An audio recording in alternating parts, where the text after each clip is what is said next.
So if you do choose to engage, please drink responsibly. Thank you. Um, so what is Miller Coors Business and Beer? Miller Coors Business and Beer is a national networking platform where we help to put entrepreneurs and professionals in a position to succeed and scale and grow as individuals and grow their businesses by having uncomfortable conversations in comfortable settings, right? So today we're going to highlight and spotlight a local business that's here in North Carolina. And then we're also going to have a great conversation with a national figure who's a celebrity.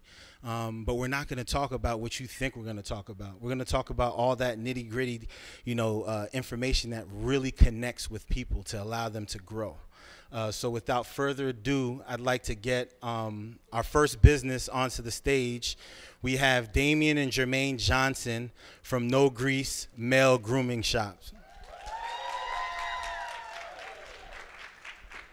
Should be fun.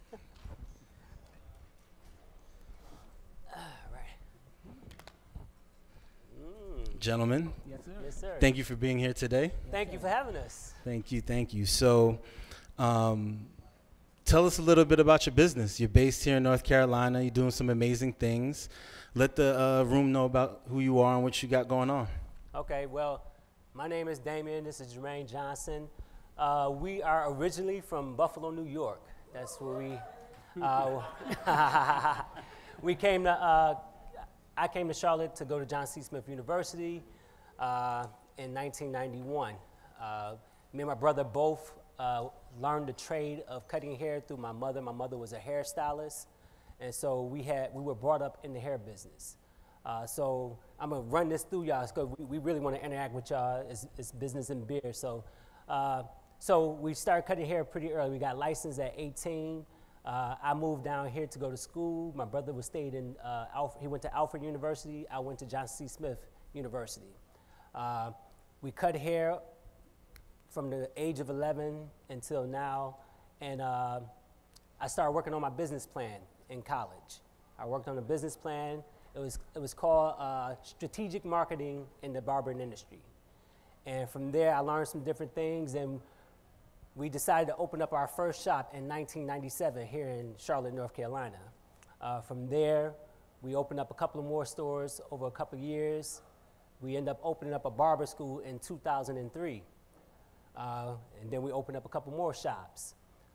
So I'm fast forwarding it all the way to 2016. We became a franchise. So there's a couple of things. In 2017, we became a franchise barbershop. So let me just back up.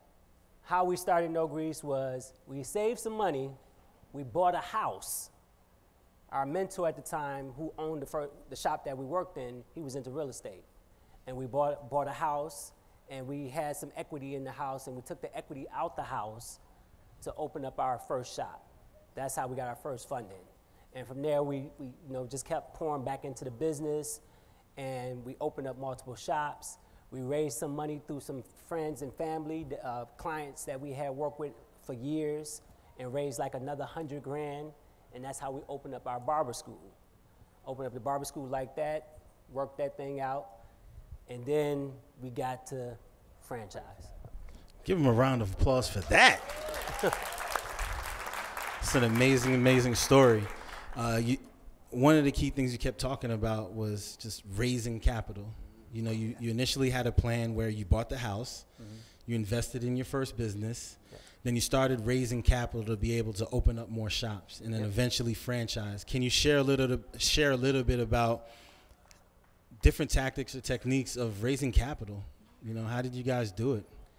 You gotta be very bold and crazy to raise capital. At the time, people looked at a barbershop differently than, No Grease is now. At the time, it was just, people thought it was a barbershop. And they didn't, the movie barbershop, more like it. And they didn't understand the business behind what we were doing. And so we had to really show them the numbers of what we were doing as a barbershop. And people who believed in us, were willing to put the money up. It was really, some people knew us very well, some people didn't know us well at all. They just believed in the projections that we had showed them and everything. So we were able to raise that first round of money like that. But you had your business plan in order. We had the business plan. I'm working the same business plan that I did in 1995. That's awesome. So talk about some of the other elements that were key to it. One, being crazy. Mm-hmm. Two, having your business plan. What else was it? Was it, people investing in you, or people just seeing, the vision of your business and wanting to invest in that? Was it a combination of both? Yeah, and greedy. People are greedy. They want to make money. And so if you can show them a way to make money through your business, then there's an opportunity there to do business.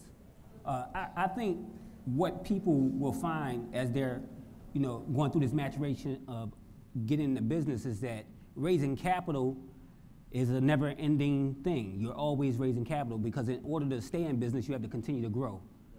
Unfortunately, a lot of our businesses, we splinter and we break off, and they're like the Jackson 5, we break up the group, and that's one of the main thorns in our side as small businesses is the splintering.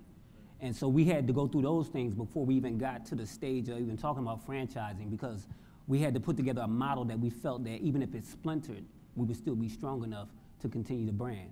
And so it's a continual thing, raising capital and also building staff. So you get to a place where you start talking and discussing franchising. Mm-hmm.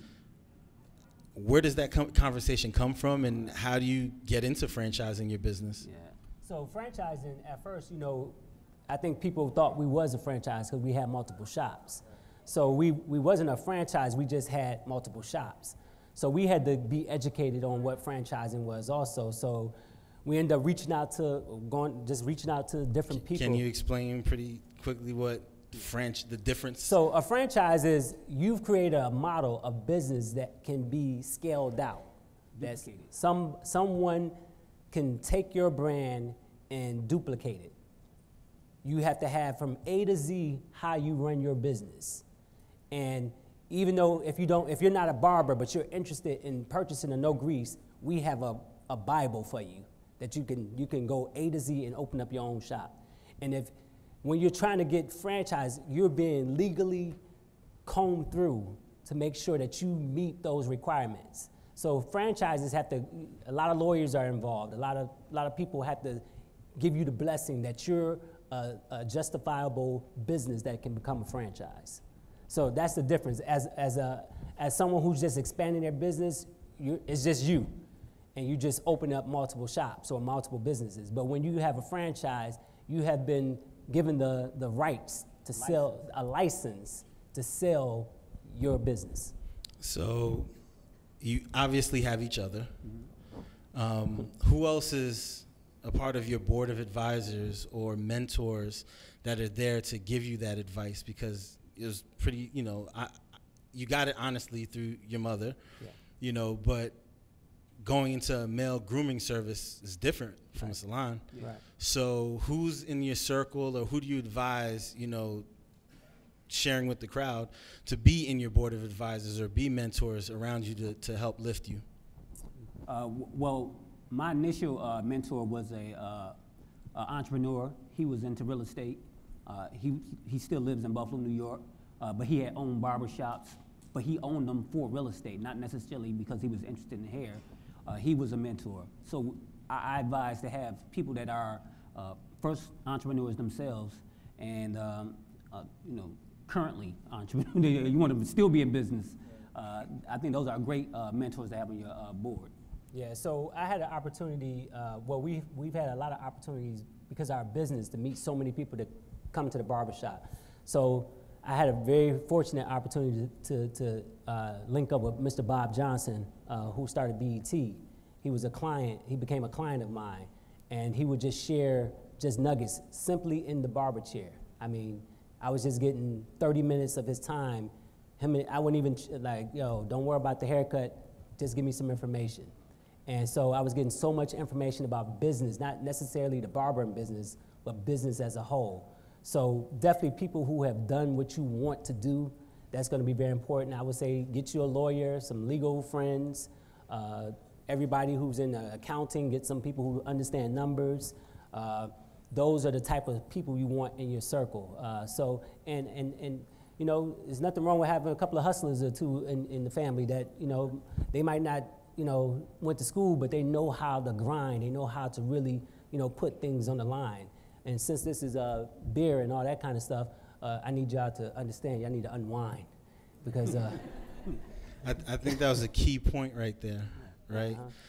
Having the right advisors around you is not always going out and paying a lawyer or going to pay, you know, somebody within a different industry. It's having those people around you within that industry that can share advice with you. They can take a look at that contract and say, oh, you need to adjust this or that. And it's not always going to them every week like, I need help with this or I need help with that. Once in a while, if they're a part of your circle, they will assist and help. So it's important to revise your what I call your board of advisors, your mentors, the people who are in your circle that can assist you in your journey, right? So tell us a little bit about the industry right now. What's the temperature of the industry right now? Well, I mean, those that are, especially people of color, this is a multi-billion-dollar industry. We're heavily on the service side right now. So we're on the male grooming side. The service side is doing the haircuts and the beards and all this stuff right here.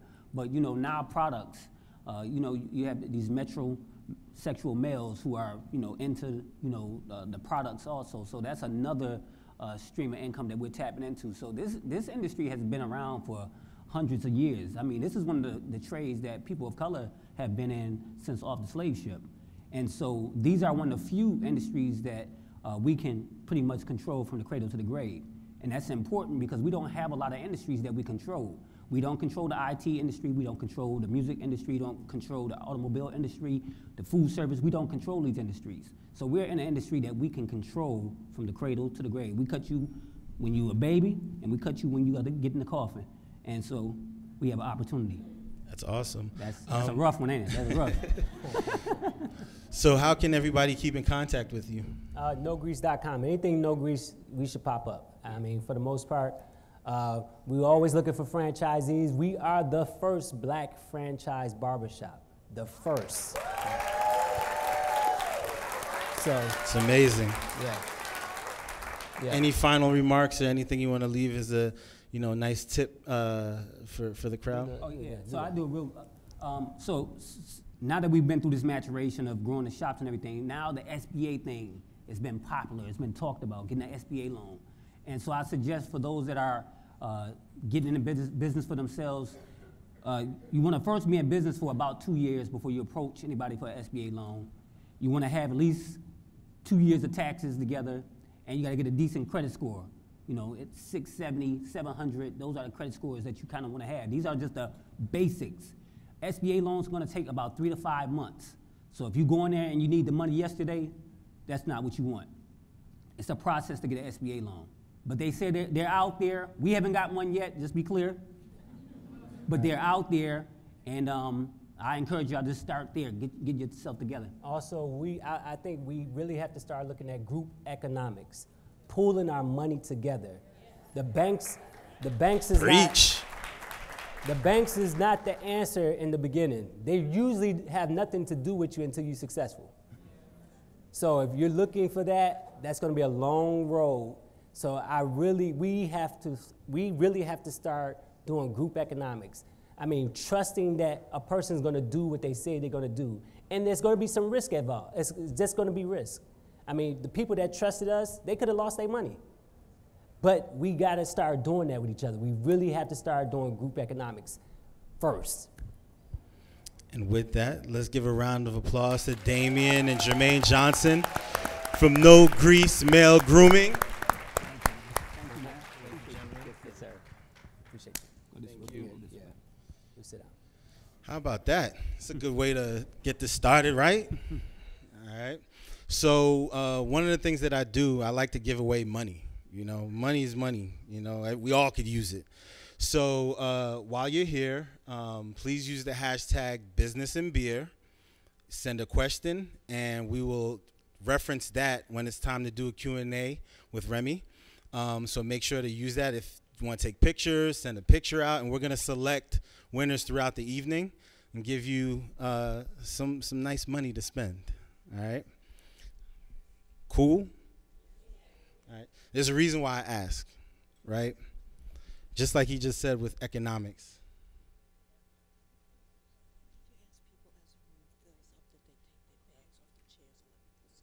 Will do. So as people come into the room and the room starts to fill up, if you can, please take your bag off the chair. I know my mom never put her bag on the floor, but we need to have enough room for people to sit down. So as people come in, if somebody needs to sit down, you don't need to do it now, but if they need to sit down, just please move your chair to the, your bag to the side so we can allow people to sit down. So going back to my point, Miller Coors, right? I'm in a position at Miller Coors where I can impact and influence our community. We are here supporting Black enterprise, in turn to help support you, right? Support those that support you. In order for our community, in order for us to develop and grow, we need to continue supporting those that support you. So if I'm asking for you to use the hashtag business and beer, use the hashtag business and beer. So I can come back next year, so we can help support Black enterprise next year, right? Black enterprise is an important publication. Without it, without support from organizations and machines like Wells Fargo and Walmart and Miller Coors, it's tough for them to survive. So please, set an alarm. Make sure to use it. It doesn't hurt. All it does is help, right? All right. So next up, on our way. Okay. So now help me welcome to the stage hip hop legend. I'm getting all this sign language. I'm like, do I go? It's like double Dutch right now. Hip hop legend and founder of Conceited the Store, Remy Ma.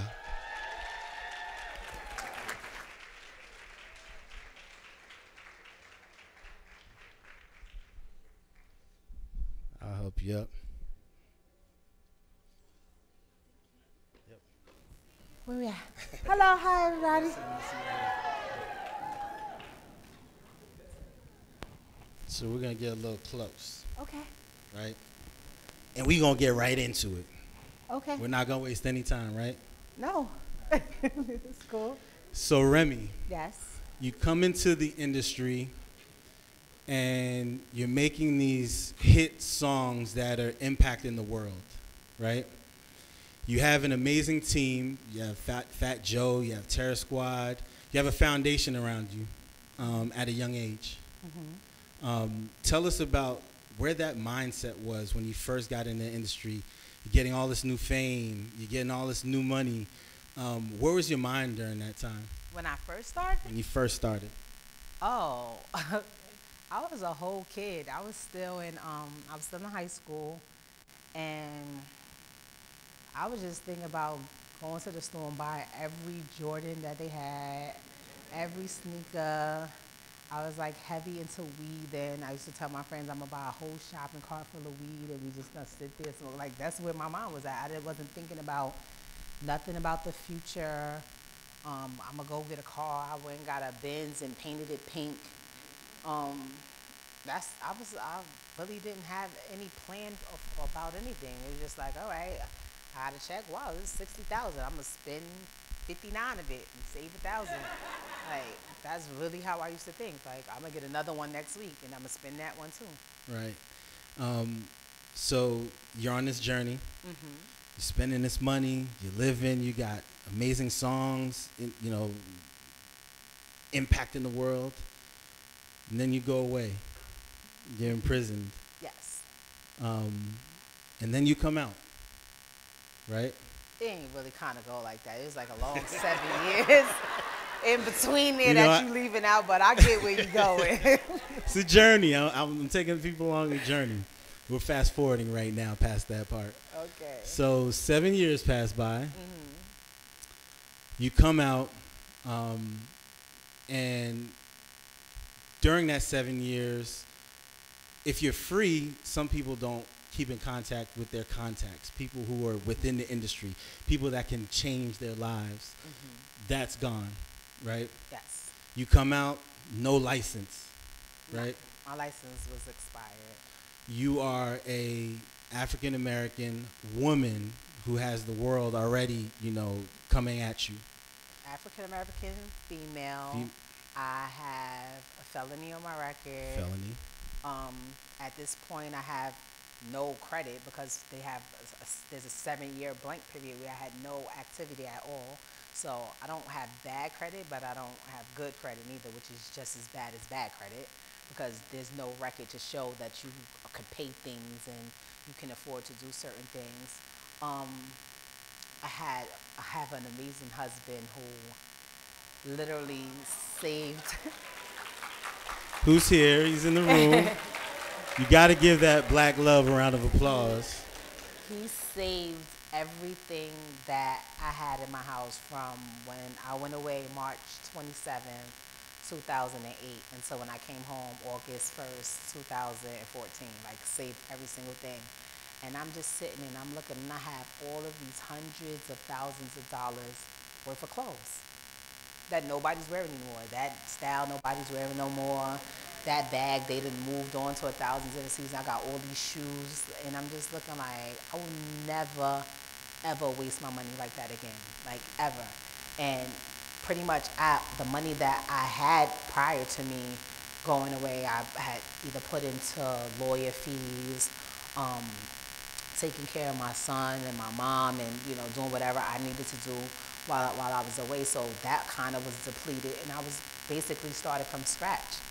And like you said, I didn't have no health insurance. I didn't have a license. I didn't even have a non-driver's license. I didn't even have an ID card. I was walking around for probably the first 9 months of me being home with a prison ID that was expired, because I didn't have time to go sit in the DMV. I was just like, I have to figure out how I'm gonna get some money, how I'm gonna keep it, spend it wisely, be able to take care of myself, help my husband, take care of my son, and just live life without, and keeping in mind, I can't really just go wherever I want. I have a curfew. I have to be in the house by 9 o'clock.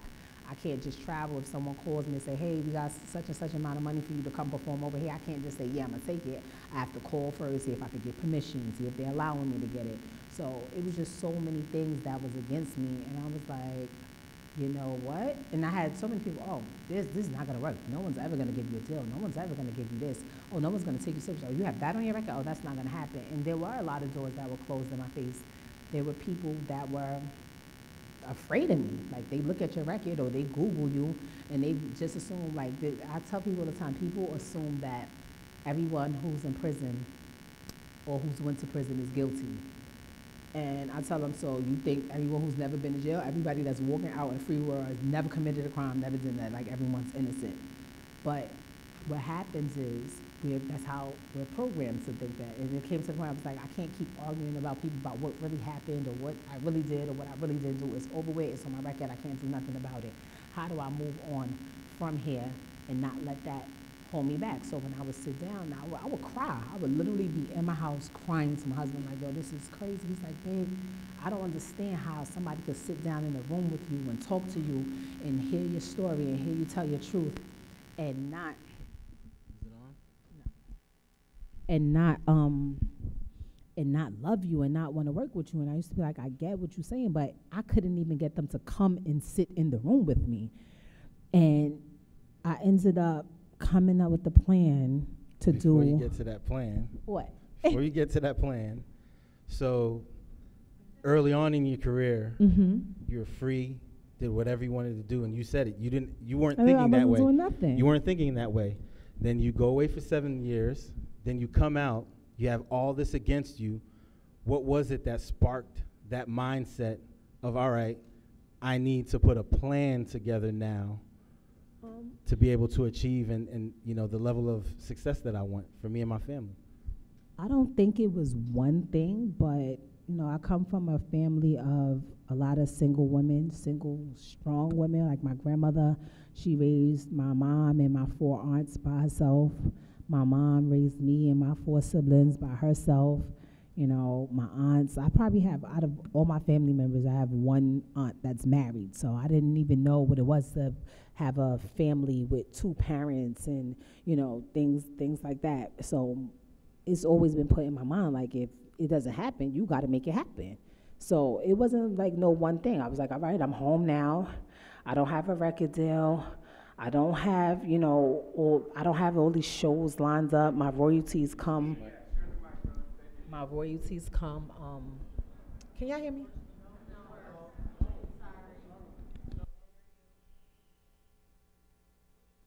How about here?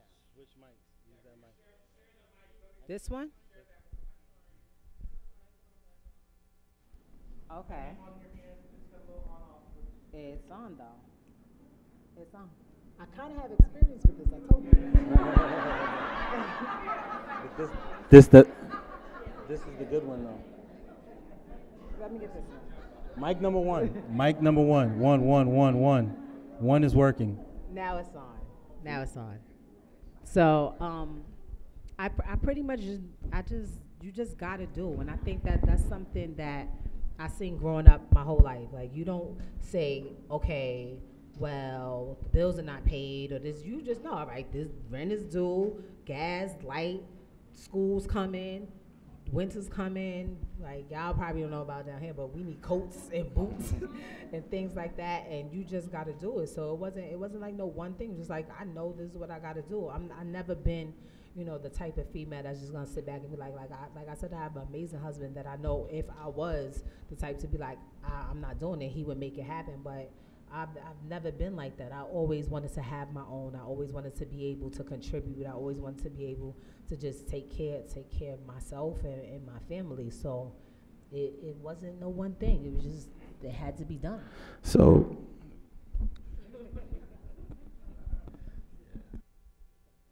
put it away. So one of the things I want to make sure people understand is the importance of your foundation, right? Tell us a little bit. I know your husband's been amazing. He's been there, Yes. and family. But talk about the importance of having that board of advisors and that foundation around you. The people that are around you are definitely going to influence whatever you're doing. And that's probably why I made a lot of the mistakes that I made prior to my incarceration. If you're around people that they don't have any goals in life, they're not worried about their bills, they're not worried about taking care of their family or where they're going to be in 5 years or 10 years from now, you're going to end up, not necessarily that you're going to be on the exact same path as them, but you get sucked into their world. You can get caught up in the gossip or whatever they're talking about, and it takes you off the focus. The way my circle was set up now, I had so many people then that I had people that I knew shouldn't have been around me. Like, I know she don't really like me, but whatever, she ain't doing nothing. Like, but those be the people that will bring you down quicker than you could even blink. So like now my circle is my husband. If I'm not with my husband, my friends are my nephew, my son, my brother's son. I hang out with my stepdaughter. Is sad. She ain't got no friends. She be like, you just don't want me to have a boyfriend because then you ain't gonna have nobody to hang out with. You're right. You don't need no boyfriend. Like, I hang out with my family members, and the couple of friends that I have, I've known them for years. If I didn't know you before the year started with a 2, we not friends. We're associates. It takes a long time for me to trust people. It takes a long time for me to allow people into my circle, because you never know what people really have in mind and what people will do. And sometimes it's not even intentionally. They don't even intentionally hurt you. They just don't care, and they're just careless in certain things that you do. I had to realize that it's never going to be, they're never going to say the guy with the suit that was sitting on the stage did it. No, they were going to be like, Remy Ma was there and then shots was fired. Like, or Remy Ma was there and something got stolen, or Remy Ma was there and somebody, like, so I'm always going to be the person that they bring up first. If I have people with me like my husband, who if something happens to me, he's ultimately going to be affected, or he has my best in my best interest at all times, I know he's never gonna let something crazy happen. He's never gonna allow me to do certain times where I'd be like, babe, it's not even that serious. He's like, okay, it's cool, get in the car, we leaving. Like, and you can't argue with somebody that you know genuinely is never gonna put you in harm's way. Even when it comes to my music and my career like that, I have a great team around me right now, and it's literally about 3 people. And we all sit down, we talk, we bounce off each other. They gang up on me, they tag team wrestle me down to the ground. And I'm okay with that because I know they have my best interests at heart. It's certain times people, especially if they don't have as much as you have, you'll be surprised what people be jealous of that you have. Like you could be poor, bills ain't paid nothing, and people will hate your guts and be so jealous of you because you have people that genuinely love you. So I learned all of these things by having everything that I thought I had taken away from me. When I was sitting in prison, I wasn't sitting there wishing that I had my pink car. I wasn't sitting there wishing that I could go on stage and be backstage taking pictures with fans. I wanted to be at my mom's house for Thanksgiving. I wanted to be at my son's mommy muffin day. I wanted to be celebrating my anniversary with my husband. So when I came home, I kept those things in mind. I didn't, because it's easy to get sidetracked. Now I'm home. Like, okay, let me go get this new shoe. Let me go I am the queen of nice shoe, nice bag, cheap outfit. I'm so okay with that. So cool with that. It works perfectly fine. And even still, I try to invest in things. I told my husband, he likes to buy me stuff. I said, babe, if you're gonna buy me a bag, I'm not being picky, but make it a Chanel bag.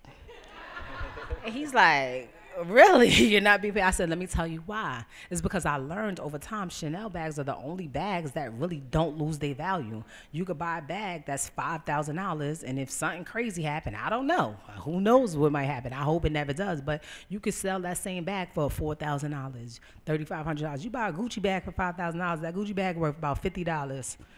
Okay, so I try to invest in things that I buy that are expensive things. I try to make it make sense. Like I have my little Rolex. It's the only one I got. I seen another one that I like very much. I told my jeweler, can I switch this one for that one? He like, Ram, you got enough money. Why do you act like that? I said, I also have a child.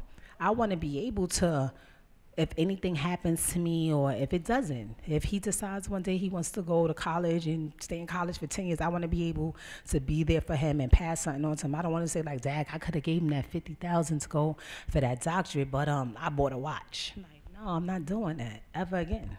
So let's talk about perception. Perception. Right? Because nobody wanted to work with you.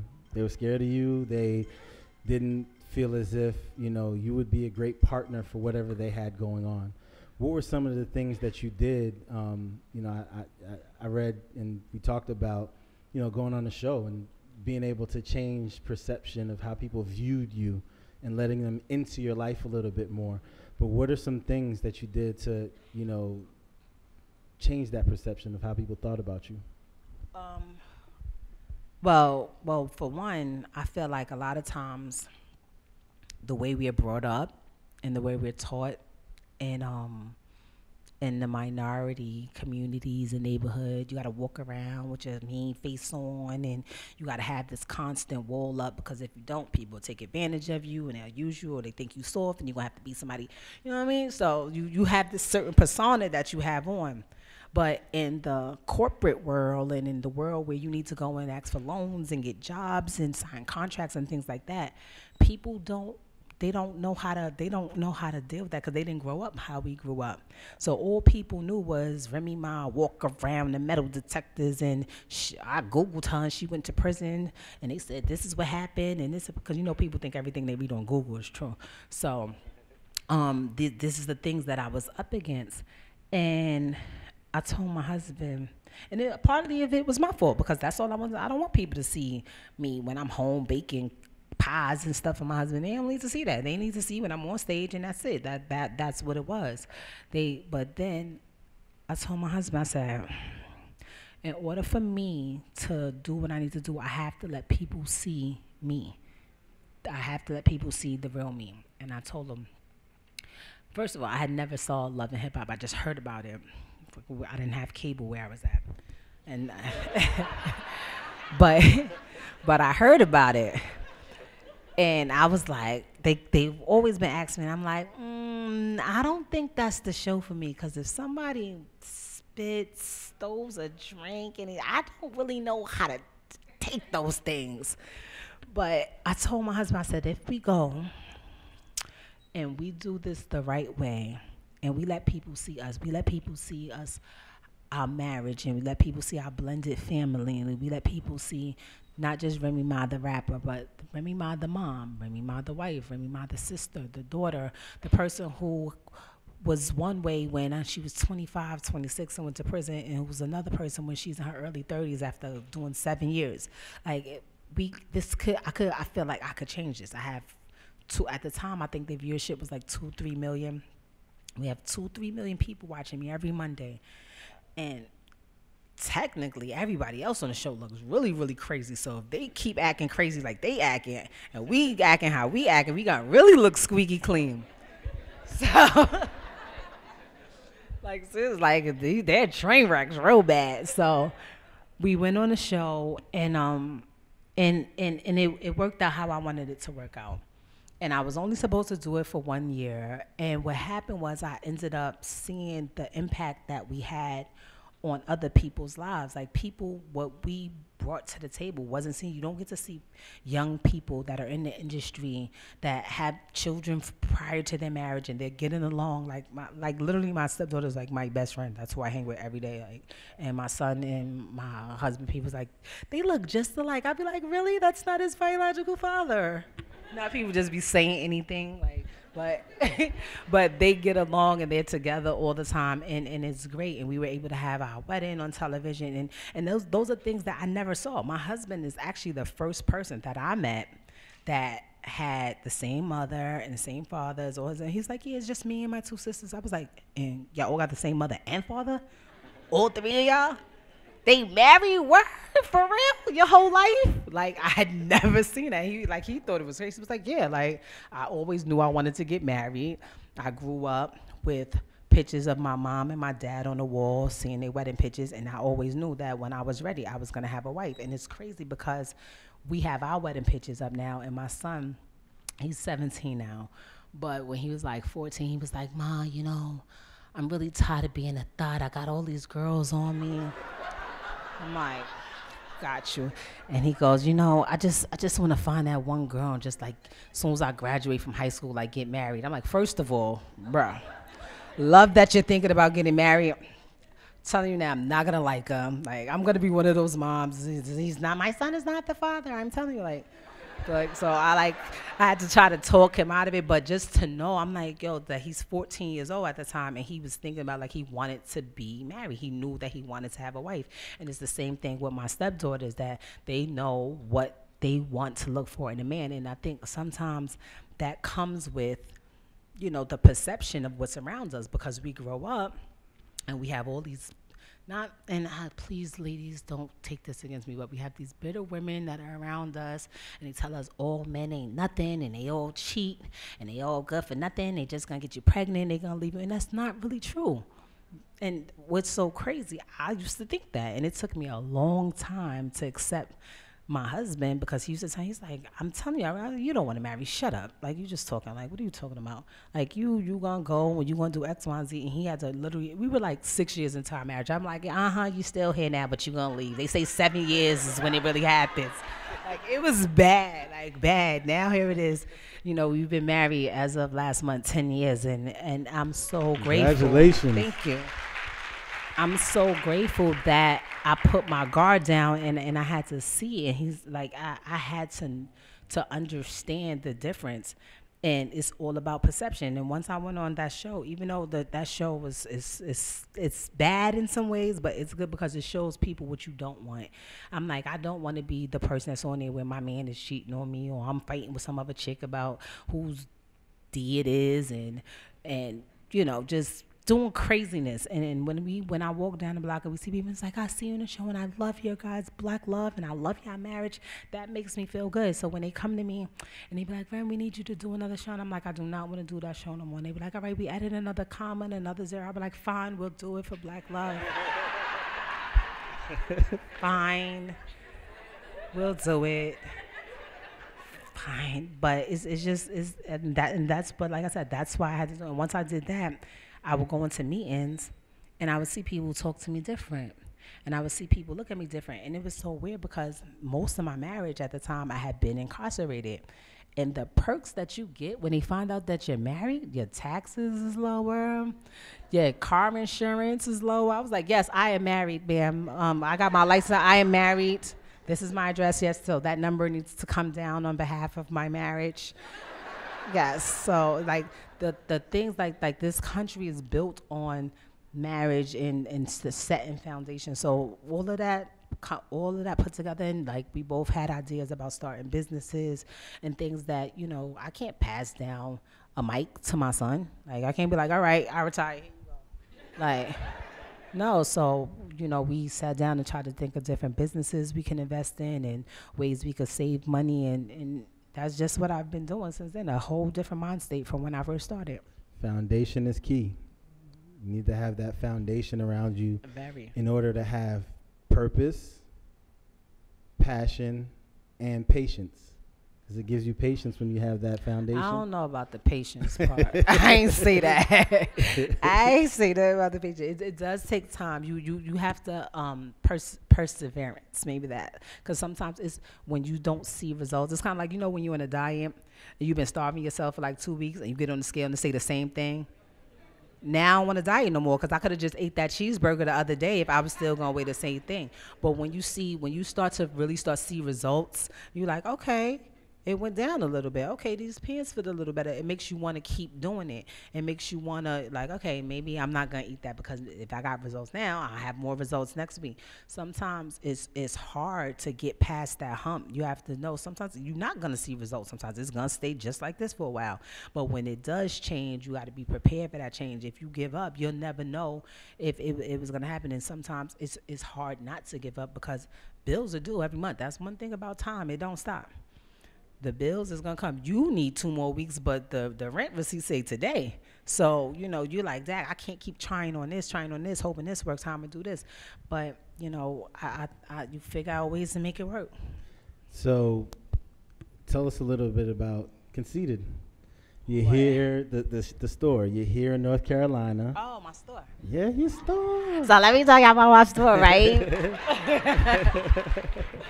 So, okay, so what happened was, first of all, I get super flack from everyone in the Bronx, and because, you know, that's where I grew up and that's where I'm from. They're like, why you ain't open a store here? I'm like, because y'all don't like to spend money or shop, and this is a business. But no, actually, it started out, my mom lives in Raleigh, and shout out to all our Raleigh residents and then everybody that drives. They be like, oh, I just came from down the road to come to your store. I be like, where you came from? It's like Charlotte. I be like, that's 3 hours. Y'all down the road and my down the road is very different. But I would be in Raleigh, and I either be at my mom's house or I'd be working on my house, and I'd have to come to something like this. And I'd be like, I need a shoe to wear. I need something. They'd be like, yeah, girl, you got to go to Atlanta. And I just was like, you mean in Georgia? Like, so I got to go to a whole other state to get a shoe for leaving from here. So I was like, you know what? I'm going to do something that's needed. Because a lot of times we have these great ideas. Oh, I'm going to open up a tattoo spot on the same block where there's 5 other tattoo spots. Really? You think that's great? Oh, try it out. It should might work. But I felt like it was something that was needed. And I looked into it. And I had different companies. Like one at the time I was doing sponsorships for, not sponsorships. What do you call it? I can't think of the word. Partnerships? No, it wasn't a partnership. Where they pay me to endorsements. Endorse, yeah. Yes, that. So I was doing endorsements. I'm really not that slow, I swear. I just couldn't think of it right now.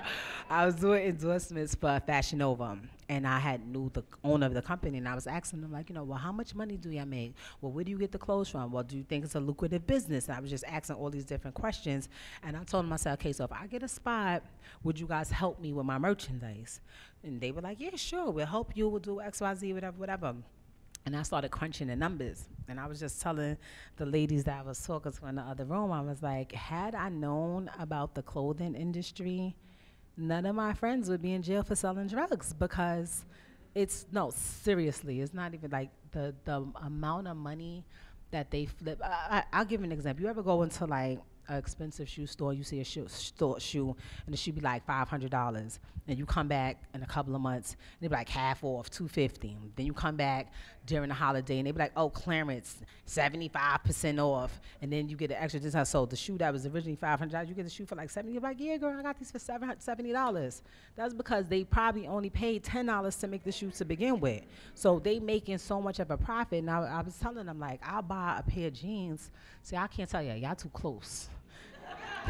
But I'll buy a pair of jeans for a low number, and then I sell the jeans for a high number. And I would make, the money that I make is so crazy. But then I started thinking about, I'm buying it from a wholesaler that's here in the United States, and they're getting it from China. So if they selling it to me for that low number, they probably really getting it for the low number. So as soon as I get off of these papers, I'm gonna be a partial resident of China, because I'm gonna be flying to China to get my own jeans for the lazy low. And then I'll be able to give y'all some deals, because then I'll be able to afford it. So we're gonna open it up for Q&A right now. If you have a question, the microphone is over here on my right. You can come up to the microphone and ask your question, or the left in the aisles. And then we're also gonna give away some money. We giving away money? They didn't tell me that. Hey, Remy, how you doing? How are you? How you doing? Good. So those of us that are not fortunate enough to have found our papoose yet, what kind of maybe habits, or like, what did you do to keep yourself motivated when you had moments to yourself? What kept you positive? What kept you upbeat when you had those down moments? I'm going to be honest with you, and it's bad. I guess it's bad if you look at it in that way, but to me it's good. I think about all the bitchs that hate my guts and would love to see me down, crying, ready to kill myself and give up and just be dusty and destitute.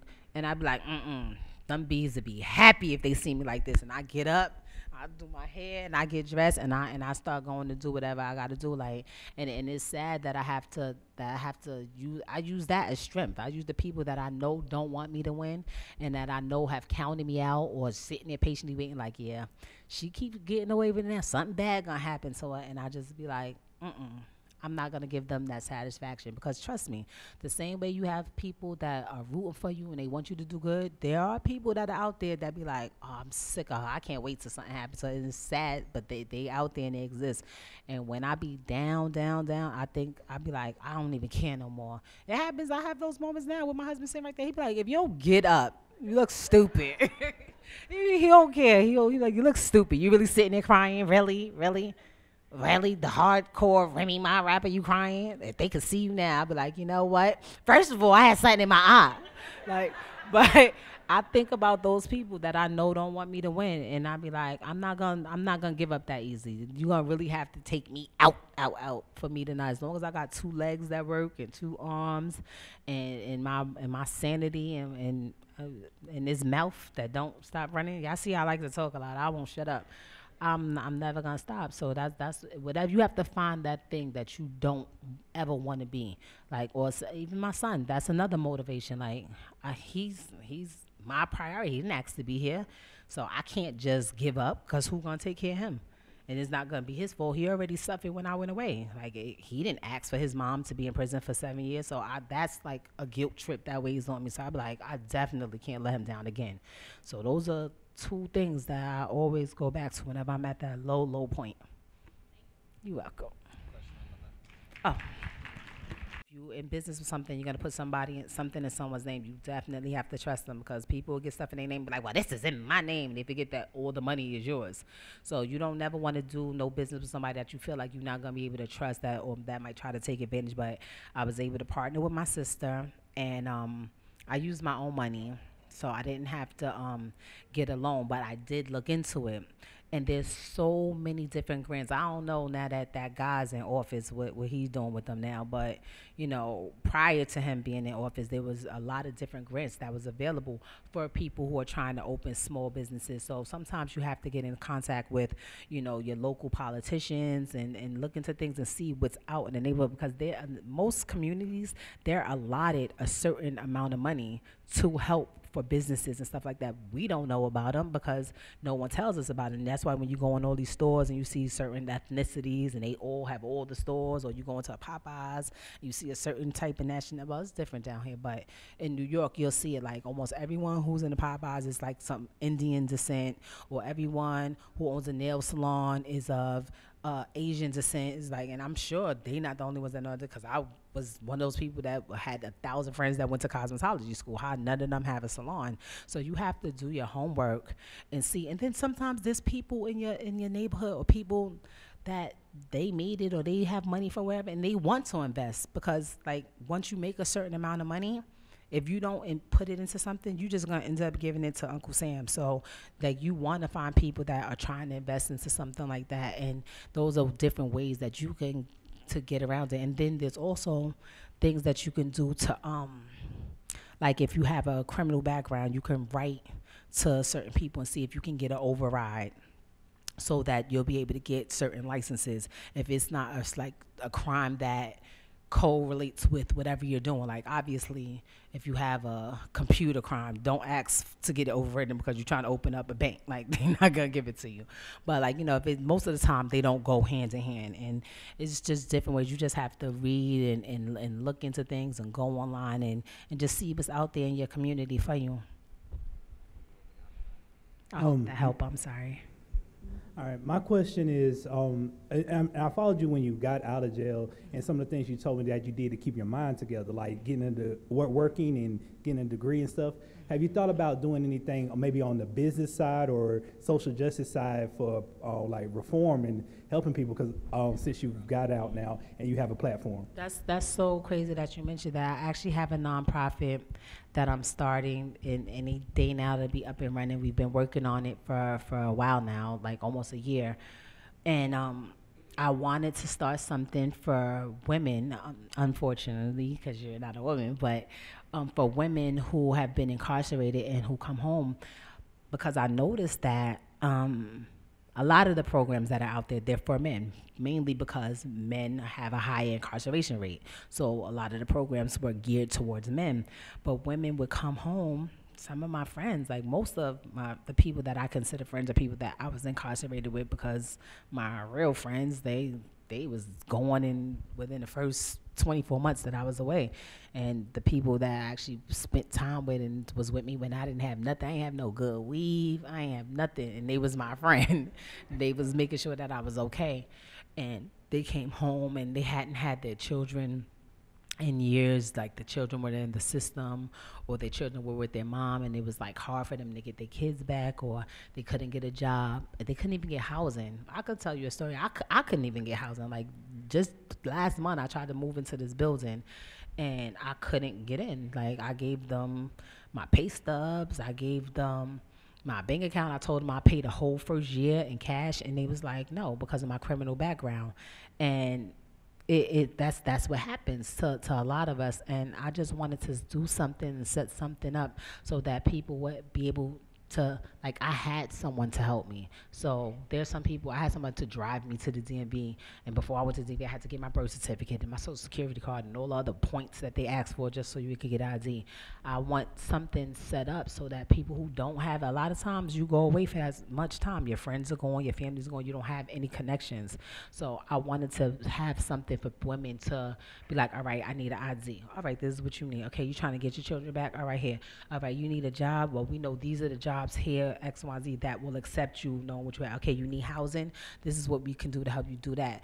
And also give you different job skills and plans on whatever it is that you have in mind. So I definitely am very adamant about that. And I also want to add something so that people who are still incarcerated, because it doesn't start, my journey didn't start when they released me.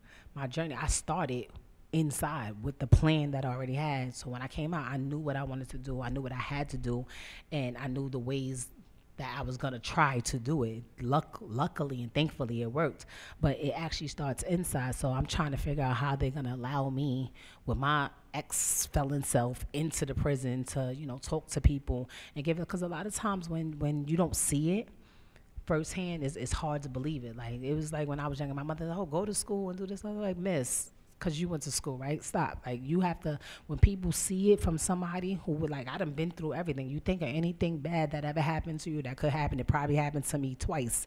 So can't nobody tell me nothing. I done been up, I've been down, I've been up again, I've been down, down, down, and then in the middle I've been everywhere. So I definitely am an advocate, and I try to talk to children, I try to talk to women, I try to talk to men, and I also have my foundation that I'm starting.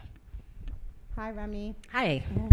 I'm from Brooklyn, New York, and I have a pretty successful online brand, and I just wanted to hear about your brick and mortar, and because I don't think you transitioned from online to brick and mortar, so I just wanted to hear your opinion on going straight into brick and mortar and how that affected your business. It kind of all depends on where you're trying to market your product to. Online, to me, I don't even have an online service now, and it's crazy because so many people are like, Remy, we love your store and we see what's on there.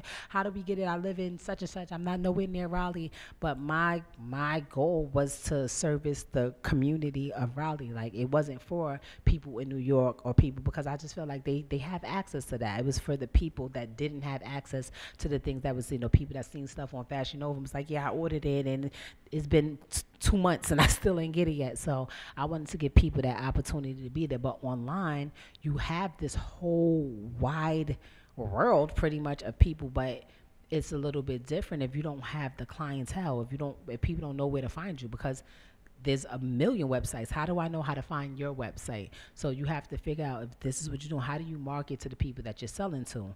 And that's the key. The key is marketing. Because even with me, I had to figure out, okay, I'm in Raleigh. How do people find out about stuff here? What do they do? I found out within 2 weeks. I was paying for radio commercials. I was like, all right, I'm going to put it on Love and Hip Hop. Raleigh likes Facebook, okay? I was spending all this money for no reason. Raleigh loves Facebook. So you have to find out what your clientele and what the people that you're trying to sell to, what draws their attention, and then that'll bring everything else in. You're welcome. What up, Ram? Hi. What's up, Steve? My question to you is, what's your thoughts on the music game in 2018? What's my thoughts on the music game? Everything, mixtapes was high, DJs was DJing on 12 inches, and now it's all streaming and people listen on their phones. It depends on what aspect you're looking into it at. As far as selling music and promoting music and just being out there, like, it's so different, because when I first started, you had to be in the know. You had to know somebody. You had to be where it was happening. You had to be in LA. You had to be in Miami. You had to be in New York. And now it's opened up so much. This social media and this internet has allowed it for somebody in the most remote, smallest town anywhere to be able to be seen and to be able to be heard by everybody. So it's good in that sense, because you could just upload it on YouTube, you could just upload it on SoundCloud, and who knows who could discover you. But it also makes it a little bit bad, because for the pure artists, like, they're competing with somebody who just want to be playing. It's like, yeah, I'm going to put this on SoundCloud and see what happens. So because there's so much out there, you have so much more competition. So it's good for people that never had that opportunity because they didn't live in the right town, or it wasn't popping in their neighborhood, or they didn't have the money to be wherever they needed to be to get acknowledged. But it's also bad because now it's so much competition, and it's so flooded and so saturated. And me personally, I've been doing music since I was in high school, and that was a long time ago. You might can't tell about all this melanin magic I got going on, but it was a long time ago. Nice plug. And it's like now I do music because of music. I was able to feed my family. I was able to live a great life, and like I tell people, so many of my friends was saved from prison and jail, and because prison and jail is two different things, and death probably. And I love music because of that, but now I just kind of look at it as a gateway to all the other things that I want to do, because it's really not a business of longevity, unless you're like a rock star or something like that. You know, the Madonnas and them, they the Bruce Springsteen, those people, they preserve their people. Us, you know, we kind of tend to throw our greats away and, you know, say they old or washed up or whatever. So I love it, but I just think it's something for right now. It's definitely not a business that you get into and you say, this is what I'm going to do forever. Hi, Remy. Hello, how are you? I'm curious to know, how did you overcome the loss of friends and people that you thought were in your corner after going to prison? Oh, well, let me tell you something about prison. It helps you know who your friends and people who care about you are really fast. No, seriously, like people, you confront, but for so long. You know, for the first 2-3 months I was in there, oh my God, my friend, I miss her so much. I need to go see her. For the first 3 months. 6 months later, she good, she all right, she cool, right? A year later, I'm going to get up there. I'll just be going through so much. 6.5 years later, they done had 2 kids that I don't know. They don't never heard of. They done moved out of town. So, you know, people move on. Life moves on. If people really care for you and they're about you, they're going to make sure they stay in contact with you. And if not, they just gonna fade away. And it came to the point when I came home, I had those same people. It's so crazy because they be like, girl, I missed you so much. I was like, really? That's why I didn't see you in 6.5 years? That's so crazy. And I'm the type of person, shout out to all the Geminis. My birthday was last week. I'm a type of person. If I don't like you or if I'm not really feeling, you'll know. I won't be able to, I can't. Like, even like it's times we'll be somewhere and somebody will just be talking and Papa be like, babe, I'm like, what? He'd be like, your face. And I just realized I'm like this. I don't even know how it got like that. I learned how to control the mouth. I don't say nothing no more, but that face would just be like.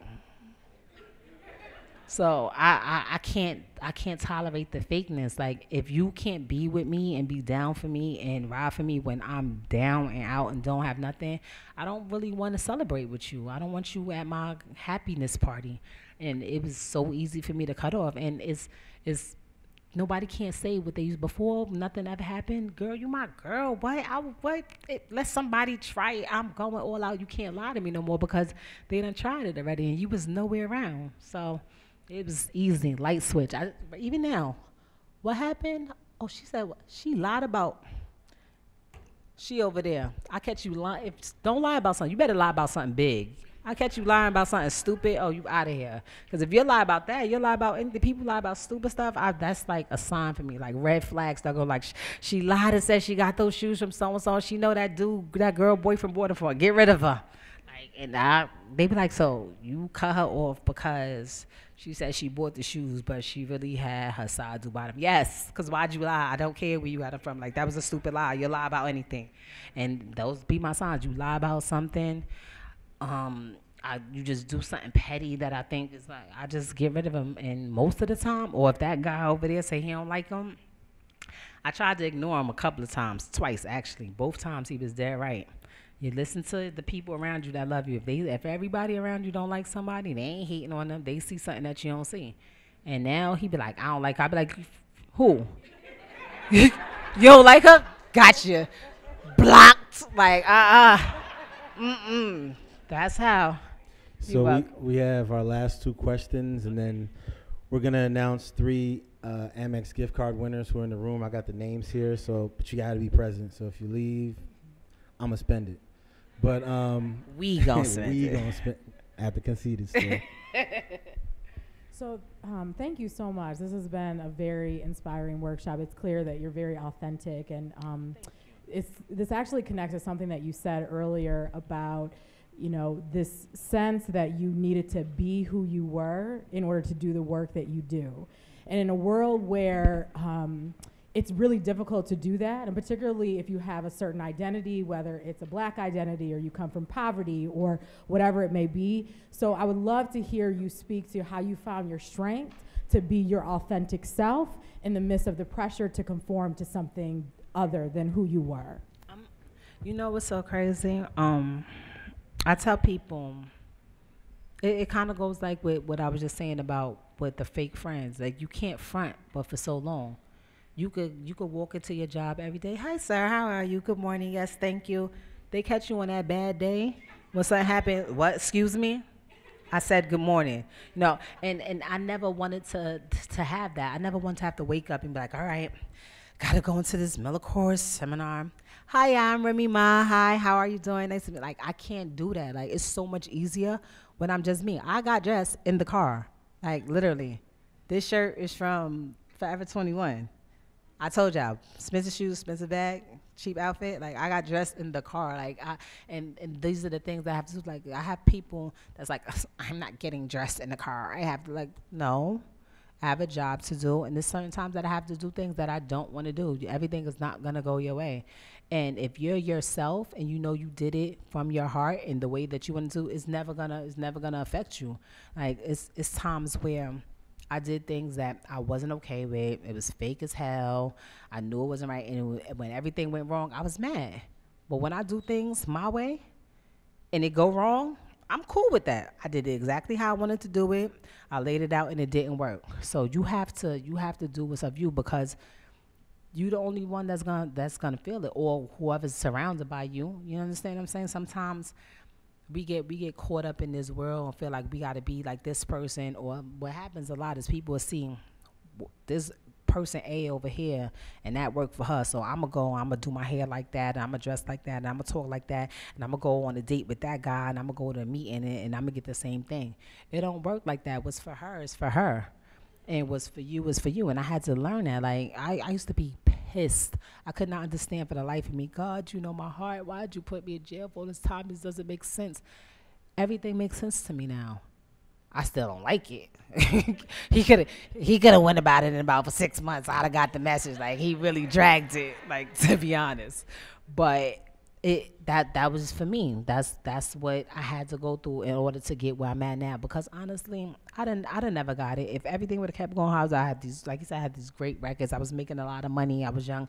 I never got it. I'd have probably still been somewhere blowing money. I probably wouldn't have no businesses. I had to have everything taken away from me in order to see that. So don't have to have everything taken away in order for you to see your truth.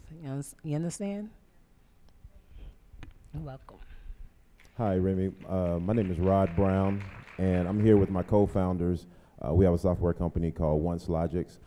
First of all, Papoose, thanks for having real bars and not mumbling and being very articulate. Remy, I just want to thank you for being an inspiration to my daughters, being your authentic self. Thank you so much for Body and Nikki. And my question is real simple. I noticed very quickly, I noticed that you did not have a website. We're a technology company. We develop websites, and the question is simply, we'd love to donate a website to you and your company. What? Your team has my information. I love donations. Your team has my information, and again, we'd love to donate that website for you. Thank you. I really appreciate that. You see what I'm talking about? Yeah, you just love black people. You're so nice. Thank you, sir. I really appreciate that. And thank you, everybody, for coming today, too. I appreciate you. Was this real enough for you? Yeah. Do you see what this is about? Bringing uncomfortable conversations in comfortable settings. So thank you for coming tonight, this evening. Please give Remy a huge round of applause. Papoose, we need you to come on stage really quick so we can take a picture on stage.